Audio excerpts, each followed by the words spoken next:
कुछ देर बाद राहुल और राधिका ने एक दूसरे को अंगूठी पहनाए और सगाई की रस्म को पूरा किया। 2 हफ्ते बीत चुके थे। अब इशिका भी पायल के साथ पायल के घर आती जाती रहती थी। इशिका को भी उसकी असली पहचान मिल चुकी थी। इशिका शब्द राठौर के साथ साथ इशिका रघुवंशी का नाम भी उसके साथ जुड़ चुका था। राधिका की शादी की रस्में शुरू हो चुकी थी। आज राधिका की मेहंदी थी, कल हल्दी और फिर अगले दिन शादी। पायल और इशिका राधिका के लिए मेहंदी तैयार कर रही थी।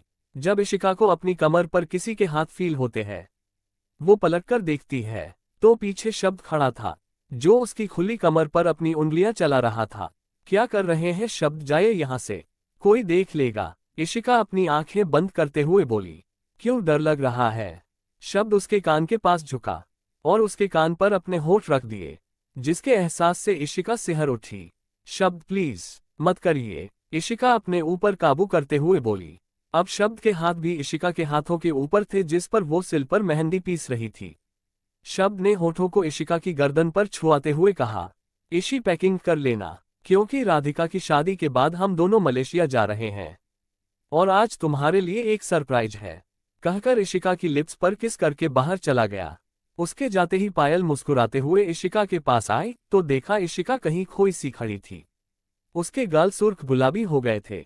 पायल ने शब्द को इशिका के साथ में देख लिया था, इसलिए वो शब्द के जाने के बाद किचन में आई थी। इशी, मेहंदी रेडी है? पायल ने इशिका को देखते ही पूछा, जिसके हाथ सिल पर रुके हुए थे। पायल ने इशिका को देखा, फिर मुस्कुराते हुए, शब्द जीजू कुछ काम था क्या? पायल ने शब्द का नाम लिया ही था कि इशिका जल्दी से अपने सेंस में आए और इधर उधर देखकर, शब्द आप? इशिका बोली ही थी कि पायल जोर जोर से हंसने लगी। कोई नहीं है यहाँ, मेरे शब्द जीजू भी नहीं, पायल बोली और जोर जोर से हंसने लगी। तभी स्नेहा जी किचन में आई तो बोली, लड़कियों मेहंदी पिसी या नहीं? हो गई चाची माँ, ला ही रही थी, इशिका बोली और मेहंदी को एक बाउल में निकालने लगी। पायल बस इशिका की बात सुन मुस्कुरा दी। चाची जी मैंने भी मेहंदी आगे रख दी है, पायल बोली और इशिका के साथ बाहर निकल गई। मेहंदी वालियों ने एक एक कर सबके हाथ अपने हाथ में ले लिए और उन पर मेहंदी लगाने लगी। दूसरी तरफ माया जी, गोविंद जी और रंजीत के साथ फार्म हाउस पर थी। तीनों ही बहुत गुस्से में थे। जब केशव अंदर आया, वो भी बहुत गुस्से में था, क्योंकि अभी तक इशिका उसे मिली नहीं थी। रंजीत चौधरी, तुमने बोला था कि मुझे इशिका मिल जाएगी, मगर कब मिलेगी? बोलो, केशव गुस्से से बोला। केशव, हमने तुम्हें उस दिन राठौर पैलेस क्यों भेजा था? बोलो, इसलिए ना कि तुम इशिका की बेइज्जती कर सको, ये बताने के लिए कि इशिका किसी पाप की निशानी है। लेकिन तुमने क्या किया, उससे भरा पूरा परिवार उसके हाथ में दे दिया और यहाँ चले आए। रंजीत चौधरी बोला। कह उसने गुस्से में केशव की कॉलर पकड़ ली।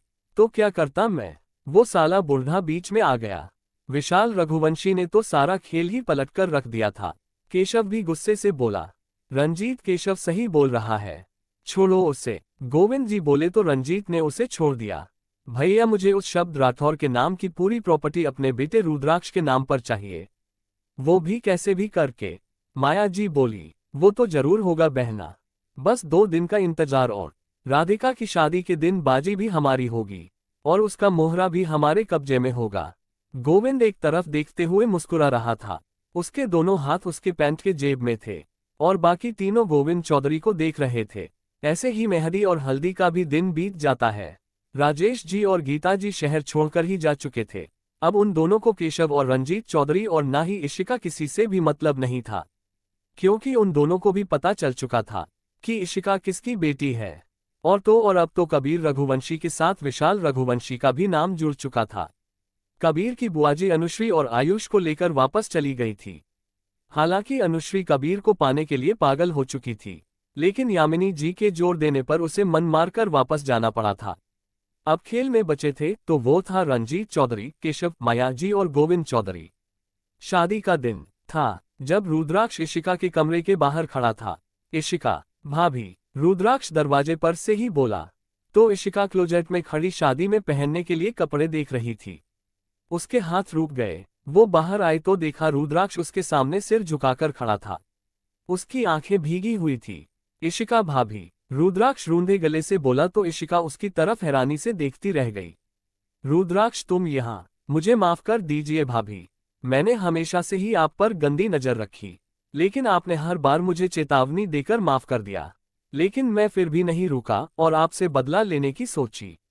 लेकिन 3 दिन पहले, जब मेरा एक्सीडेंट हुआ था, तब आपने मेरी जान बचाई, मुझे सही वक्त पर हॉस्पिटल पहुंचाया, और यहाँ पर सबको कहा कि आपने मुझे किसी काम से बाहर भेजा है, जबकि मैं तो हॉस्पिटल के बेड पर बेहोश पड़ा था। आप रोज हॉस्पिटल आकर मुझे देखती। मेरी दवाएं और इलाज का भी खर्चा आपने सबसे छुपाकर उठाया, यहाँ तक कि शब्द भाई से भी। और मैं ये भी जानता हूँ क्यों। क्योंकि आप राधिका की शादी पर कोई प्रभाव नहीं पड़ने देना चाहती थी। अगर सबको पता चलता कि मैं हॉस्पिटल में हूँ, तो सब राधिका की शादी को छोड़कर हॉस्पिटल में आ जाते। थैंक यू भाभी, मुझे राधिका से कभी कोई इश्यू नहीं था। वो तो हमेशा से मेरी बहन थी, तो उसकी खुशियां खराब होते तो मैं भी कभी नहीं देख सकता था। इसलिए थैंक यू भाभी, और पुरानी सब चीजों के लिए सॉरी। इशिका ने जब सुना तो वो मुस्कुराए और आकर रुद्राक्ष का हाथ पकड़कर उसे कमरे में लेकर आए। रुद्राक्ष, देखो, तुम्हें सॉरी फील करने की कोई जरूरत नहीं है। मैंने तुम्हें और तुम्हारी गलतियों के लिए कब का माफ कर दिया। हाँ, मगर अब तुम भी ये सब भूल जाओ और एक नए सिरे से अपनी नई जिंदगी की शुरुआत करो। जाओ और अपने लाइफ को एक और मौका दो, समझे? इशिका ने कहा तो रुद्राक्ष इशिका के गले लग गया। पहले तो इशिका सरप्राइज हो गई, लेकिन फिर मुस्कुराते हुए उसकी पीठ थपथपा दी। रुद्राक्ष इशिका के कमरे से बाहर निकल गया। इशिका भी वापस अपने काम में जुट गई। शाम का वक्त, बारात दरवाजे पर खड़ी थी। घोड़ी पर सहरा बांधे राहुल ऊपर बालकनी की तरफ देख रहा था, जहां राधिका खड़ी राहुल को अपने दूल्हे के रूप में देख रही थी। राधिका के साथ में ही इशिका और पायल भी थी, जो अपने अपने पतियों को देख मुस्कुरा रही थी। तभी सब अंदर आए और इशिका पायल के साथ नीचे बाहर चली गई। इशी, सुन, मेरा फोन राधिका के रूम में रह गया है, तुम चलो, मैं अपना फोन लेकर आती हूँ, पायल बोली और वापस मुड़ गई। इशिका मुस्कुराते हुए बाहर जाने लगी कि तभी एक हाथ इशिका के मुंह पर आया और उसकी चीख उसके मुंह में दबकर रह गई। वो केशव था, जो इशिका को उठाकर पीछे के रास्ते से लेकर जा रहा था। शब्द और बाकी सब राहुल के साथ में बिजी थे। किसी को भी भनक नहीं थी कि अब तक क्या घट चुका था, कि तभी शब्द के फोन पर एक अननोन नंबर से कॉल आ रहा था। शब्द वो नंबर देखकर पहले थोड़ा हैरान हुआ, और फिर कान से फोन लगाया ही था कि एक जानी पहचानी आवाज सुनाई दी। शब्द, वो आवाज इशिका की थी, जिसे सुन शब्द थोड़ा विचलित हो गया। उसके दिल की धड़कन मानो रुकने लगी हो। लेकिन तभी क्या हुआ, शब्द राठौर पहचान लिए अपनी इशिका की आवाज। रंजीत चौधरी, शब्द चीखा। शब्द की चीख सुनकर सबके चेहरे शब्द की तरफ मुड़ गए। रंजीत चौधरी, अगर मेरी इशी को एक खरोंच भी आए तो मैं तुम्हारी जान ले लूंगा। शब्द फिर से गुस्से से चीखा।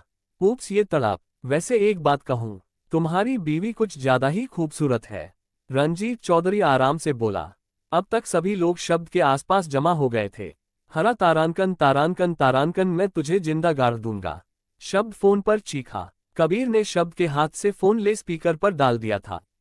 हो शब्द, मुझे मारने की इतनी बेचैनी। चलो अच्छा है, वैसे तुम्हारी जानकारी के लिए बता दूं कि आज हम तुम्हारी बीवी इशिका के साथ पानी के रास्ते ये देश छोड़कर जा रहे हैं।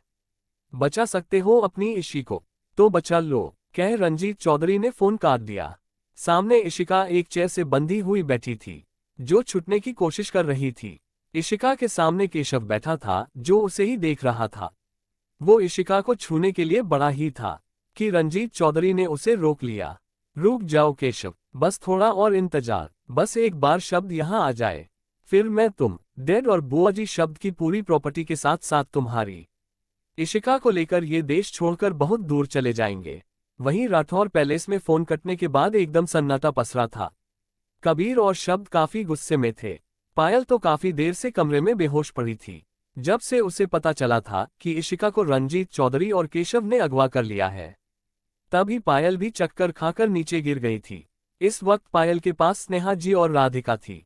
आशा जी मंदिर में इशिका की सलामती की प्रार्थना कर रही थी। शब्द, यहाँ 2 बंदरगाह है, एक जेके बंदरगाह और दूसरा किंग 21।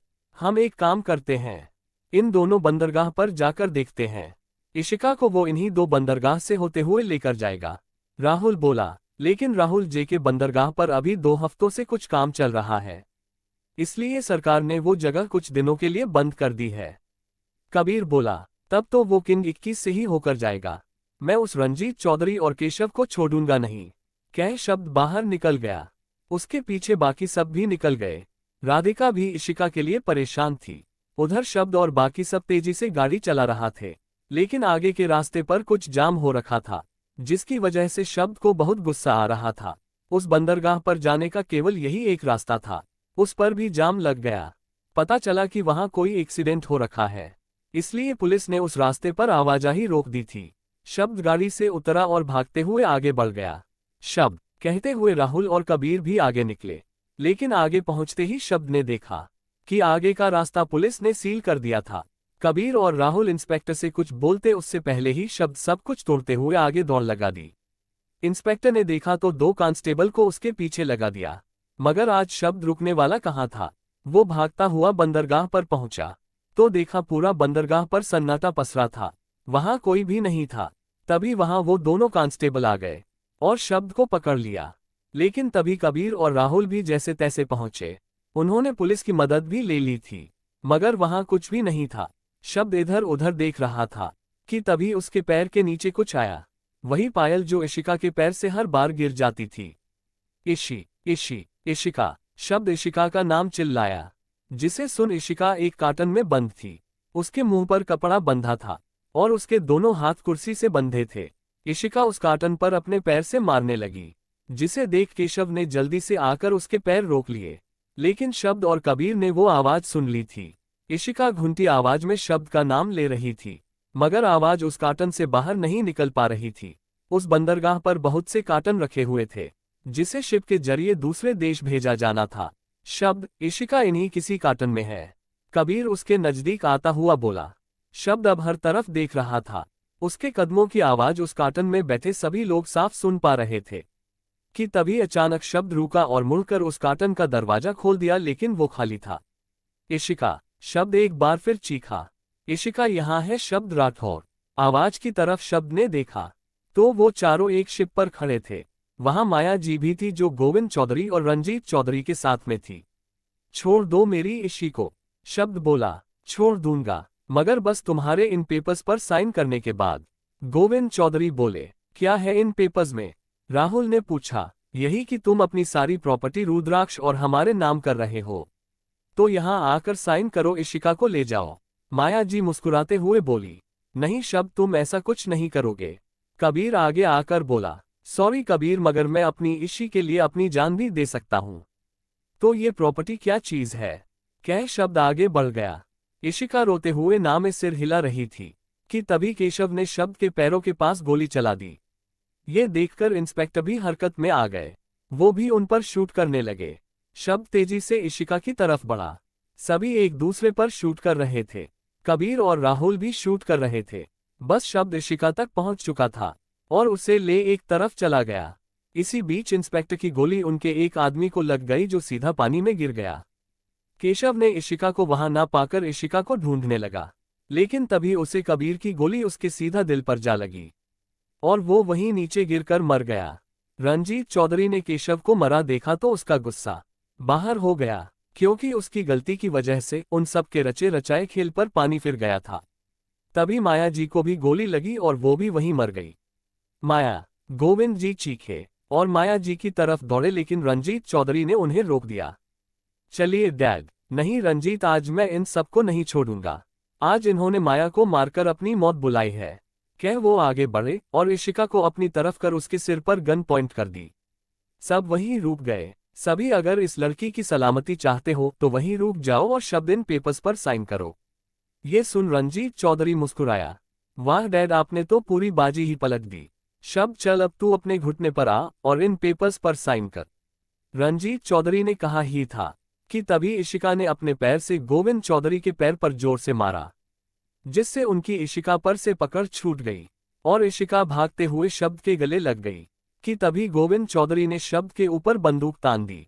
वो गोली चलाते इससे पहले रुद्राक्ष ने उन पर गोली चलाकर उन्हें मार दिया।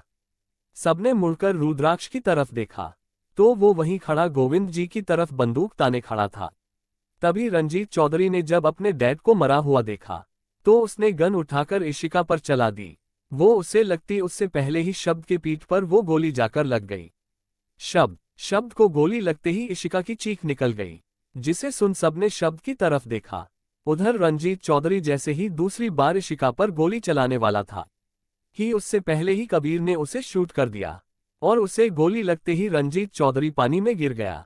इस वक्त शब्द हॉस्पिटल में ओरती में था, उसका काफी खून बह चुका था। इधर इशिका भी शब्द के गोली लगते ही बेहोश हो गई थी, इसलिए वो भी हॉस्पिटल में एडमिट थी। सभी घरवाले हॉस्पिटल आ चुके थे। तभी वो लेडी डॉक्टर जो इशिका को चेक कर रही थी, वो आकर बोली, बधाई हो, इशिका मां बनने वाली है। ये सुनकर सभी घरवालों में खुशी की लहर दौड़ पड़ी। सभी भगवान का शुक्रिया अदा करने लगे।